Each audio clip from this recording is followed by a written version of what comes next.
Suppose நமக்கு இந்த Buckingham பேலஸ்குள்ள போகணும் அப்படின்னா நம்ம நினைச்ச மாதிரி நினைச்ச நேரத்துக்குலாம் போக முடியாது. சம்மர்ல குறிப்பிட்ட மந்த்ஸ் மட்டும் தான் இது வந்து ஓப்பன் டு த பப்ளிக்கா வந்து அனௌன்ஸ் பண்றாங்க. ஸோ 2025ல அது வந்துட்டு ஜூலை 10th இருந்து செப்டம்பர் 28 வரைய தான். ஸோ இன்னைக்கு ஆக்சுவலா வந்து ஓப்பன் டு த பப்ளிக் தான். நாங்க வந்து டிக்கெட்ஸ்லாம் எதுவும் ப்ரீ புக் பண்ணல. ஸோ நான் வந்து கொஞ்ச நேரம் இப்போ ஆன்லைன்ல செக் பண்ணதை வச்சு பார்த்தோம் அப்படின்னா ராயல் கலெக்ஷன் ட்ரஸ்ட் அப்படின்ற ஒரு வெப்சைட்ல தான் வந்துட்டு டிக்கெட் அவைலபிளா இருக்கு. ஸோ நாங்க வந்து ஸ்டேட் ரூம்ஸ்க்கு தான் நான் போறோம். ஸோ ஸ்டேட் ரூம்ஸ் அப்படின்னா என்னன்னு பார்த்தோம் அப்படின்னா அரண்மனையில இருக்கிற முக்கியமான அறைகளை தான் நமக்கு காமிப்பாங்க, திறந்து வச்சிருக்காங்க.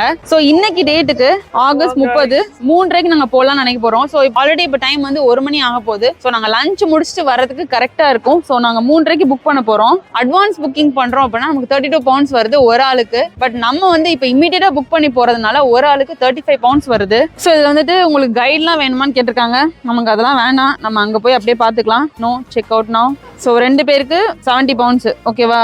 இல்லைங்க, டிஸ்கவுண்ட்லாம் எங்கிட்ட இல்லைங்க. I am UK tax payer and I should like to treat my purchase as a gifted.